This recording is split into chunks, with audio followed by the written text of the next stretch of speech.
Assalamualaikum warahmatullahi wabarakatuh. Kami dari kelompok 2 Pendidikan Pancasila akan menjelaskan pertanyaan-pertanyaan yang telah disediakan.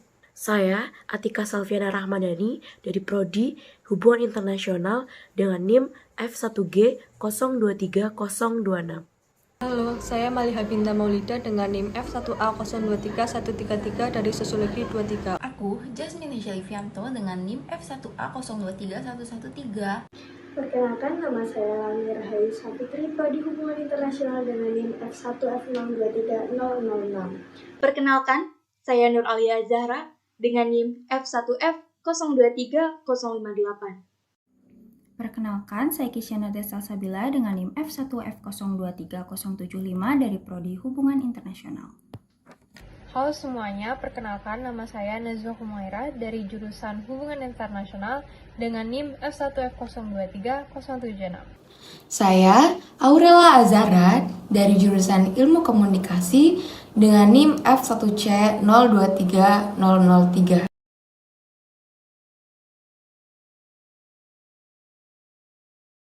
Perkenalkan, saya Kevin Adika Prasetya dengan NIM F1A023125 dari Prodi Sosiologi.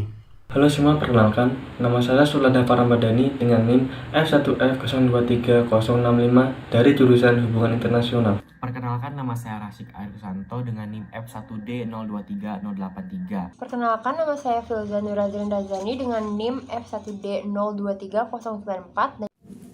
Perkenalkan, nama saya Lena Versali dari jurusan Sosiologi dengan NIM F1A023101. Perkenalkan, saya Tidandia Marsita dengan NIM S1F023004 dari jurusan Hubungan Internasional.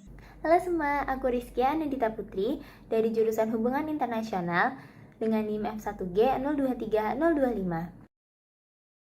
Dalam konteks kasus pemeriksaan Ketua KPK, Firly Bahuri, sebagai seorang mahasiswa, peran aktif yang saya lakukan dalam mengimplementasikan salah satu nilai yang terkandung pada 4 konsensus dasar negara Indonesia dapat dilakukan dengan fokus pada nilai keadilan dan supremasi hukum.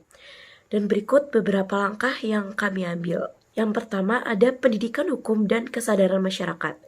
Di sini kami mencetuskan 2 poin. Yang pertama, mengedukasi mahasiswa dan masyarakat sekitar mengenai pentingnya supremasi hukum dan keadilan dalam penegakan hukum. Poin kedua, menyelenggarakan seminar atau diskusi publik untuk membahas hak dan kewajiban saksi dalam proses hukum. Lalu yang kedua, partisipasi dalam gerakan anti korupsi. Di sini kami memberikan 3 poin. Yang pertama, bergabung dengan organisasi mahasiswa atau masyarakat sipil yang berfokus pada pemberantasan korupsi.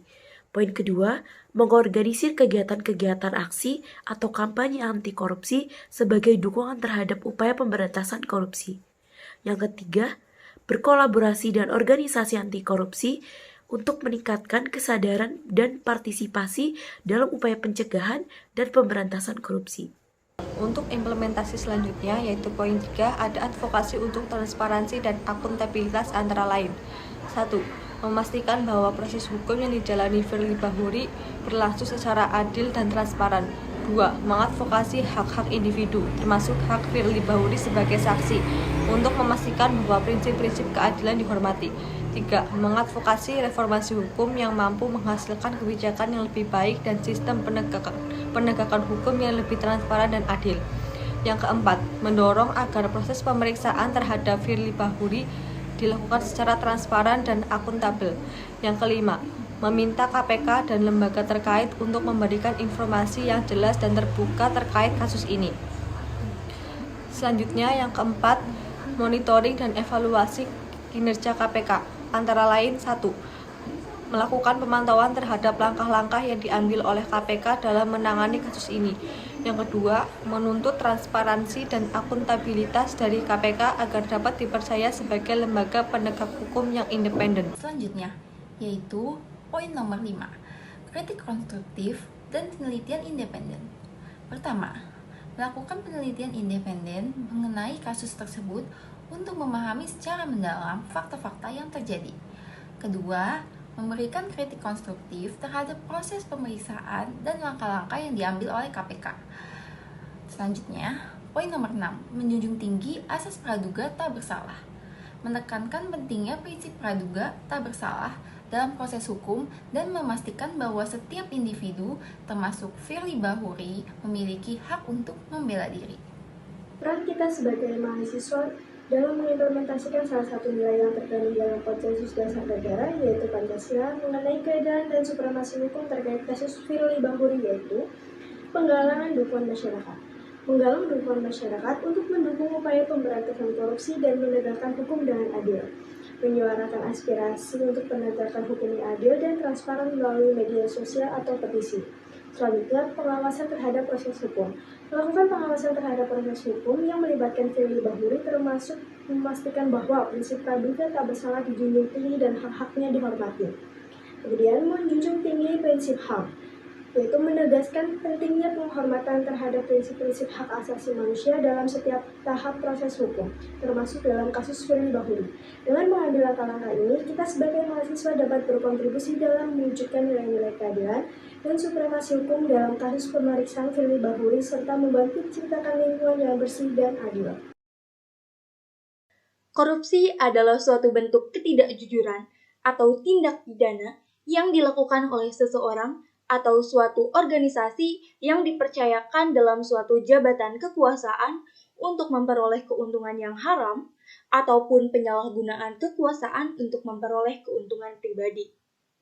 Korupsi dapat melibatkan banyak kegiatan yang meliputi penggelapan dana, penyuapan, penjualan pengaruh, dan mungkin juga dapat melibatkan praktik legal yang dilakukan oleh banyak negara. Korupsi dapat terjadi dalam berbagai sektor, termasuk sektor pemerintahan, bisnis, dan juga masyarakat.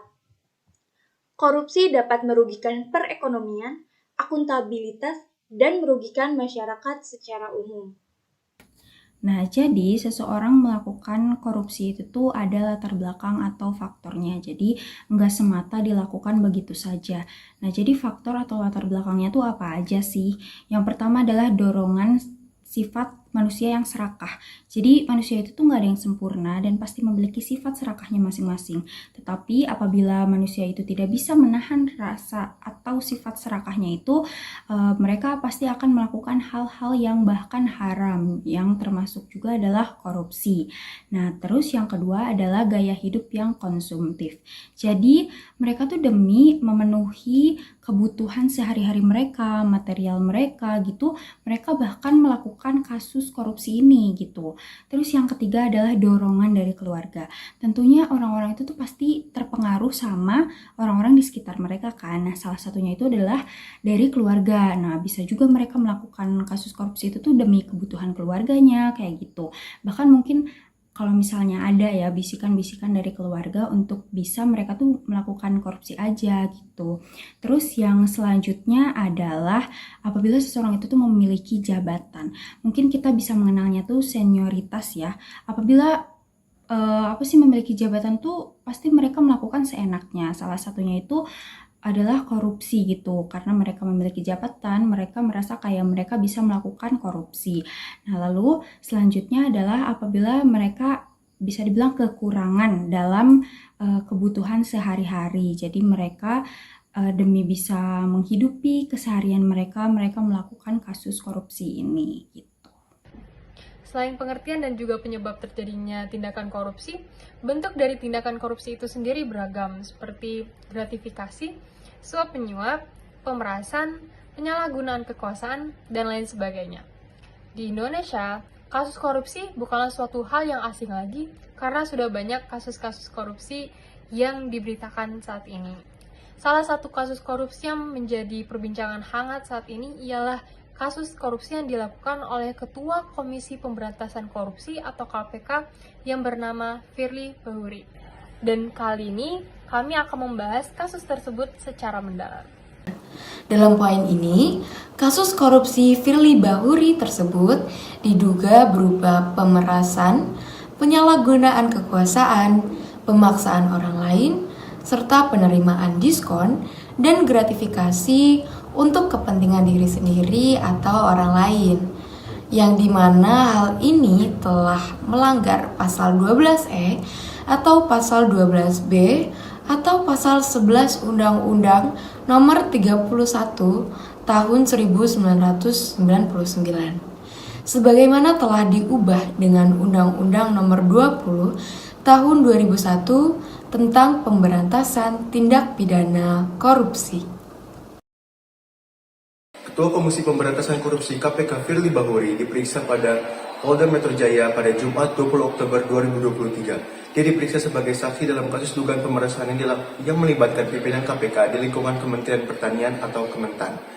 Polda Metro Jaya, Kombes Pol Ade Safri mengatakan bahwa kasus tersebut awalnya bermula dari pengaduan masyarakat dan resmi ditingkatkan menjadi penyidikan usai sidang pada Jumat 10 Juni 2023. Dijelaskannya, dugaan tindak pidana korupsi tersebut berupa pemerasan, penyalahgunaan kekuasaan, pemaksaan orang lain, serta penerimaan diskon dan gratifikasi untuk kepentingan diri sendiri atau orang lain. Polisi menduga hal itu melanggar pasal 12E atau pasal 12B atau pasal 11 Undang-Undang UU Nomor 31 Tahun 1999 sebagaimana telah diubah dengan Undang-Undang Nomor 20 Tahun 2001 tentang pemberantasan tindak pidana korupsi. Polda Metro Jaya memeriksa 52 saksi dalam tahap penyidikan kasus pemerasan tersebut. Di antaranya Polda Metro Jaya memeriksa Syahrul Yassin Limpo dan juga Kapolres Semarang Irwan Anwar dan asisten Firly Bahuri Kevin Aganata. Situmorang menilai tindakan Ketua KPK Firly Bahuri melanggar ketentuan yang berlaku. Ia mengatakan Firly terancam dijerat pasal 36 dan 65 Undang-Undang Nomor 30 Tahun 2022 tentang Komisi Pemberantasan Korupsi. Singkatnya, pasal tersebut melanggar para pemimpin KPK melakukan kontak langsung atau tidak langsung dengan tersangka atau orang lain yang terkait dengan kasus yang sedang berlangsung. Sedangkan ancaman pelanggaran ketentuan pasal ini diancam pidana penjara paling lama 5 tahun. Sementara itu, mantan penyidik KPK, Praswat Nugraha, mendesak Firly Bahuri mundur agar bisa fokus mengusut kasus dugaan pemerasan tersebut. Pasalnya, hal itu merupakan konsekuensi yang tidak bisa dihindari dalam menjaga kredibilitas KPK. Bagaimana kronologi kasus dugaan pemerasan? Dugaan pemerasan oleh pimpinan KPK dimulai dari aduan masyarakat pada 12 Agustus 2023 yang masuk ke meja Direktorat Reserse Kriminal Khusus atau Ditreskrimsus Polda Metro Jaya. Kasus ini diduga melibatkan mantan Syahrul Yassin Limpo atau SYL yang diperas oleh pimpinan KPK. Pemerasan diduga terjadi pada 2020 silam. Kepolisian telah memeriksa 45 saksi dan menaikkan kasus ini ke tahap penyidikan. Kasus ini masuk ke tahap penyidikan setelah gelar perkara di mana penyidik kepolisian menggunakan pasal 12 huruf E atau pasal 12 huruf B atau pasal 11 Undang-Undang Tipikorjo pasal 65 KUHP. Di tengah penyidikan kasus ini, sempat tersebar foto pertemuan Ketua KPK Firly Bahuri dengan Syahrul. Firly tak membantah foto tersebut beredar, tapi mengatakan pertemuan tersebut terjadi sebelum Syahrul terlibat kasus korupsi yang saat ini ditangani KPK. Terjadi sebelum periode kasus tersebut, tepatnya sekitar pada tanggal 2 Maret 2022. Dan itu pun beramai-ramai di tempat terbuka, kata Firly. Terlepas dari kasus dengan pemerasan, pertemuan ini bisa menjadi kasus pidana lainnya. Bisa dikenakan pasal berlapis. Pertama, pemerasannya. Kedua, pelanggaran Undang-Undang KPK. Kata mantan Wakil Ketua KPK, Saud Situmorang. Sambil menambahkan, kepolisian menindaklanjuti foto yang beredar tersebut karena sudah masuk pelanggaran pidana. Dalam ketentuan pasal 36 Undang-Undang KPK, disebutkan bahwa pimpinan KPK dilarang mengadakan hubungan langsung dan tidak langsung dengan tersangka, atau pihak lainnya mempunyai kaitan dengan perkara yang sedang ditangani lembaga anti rasuah dengan alasan apapun. Mereka yang melanggar ketentuan ini terancam pidana paling lama 5 tahun penjara. Saud, sebagai saksi ahli yang ikut dimintai keterangan dalam perkara ini, meyakini pengaduan dugaan korupsi di Kementerian Pertanian yang menjadikan Syahrul sebagai tersangka sudah dilaporkan ke KPK sejak 2021 lalu. Namun, aduan ini kata dia masih perlu dijelaskan oleh penyidik. Semestinya, Firly bisa bertanya ke anak buahnya mengenai latar belakang orang-orang yang akan ditemuinya. Firly bisa bertanya kepada sekretaris, koordinator, dan anggota-anggota lainnya, apakah orang tersebut memiliki perkara atau tidak.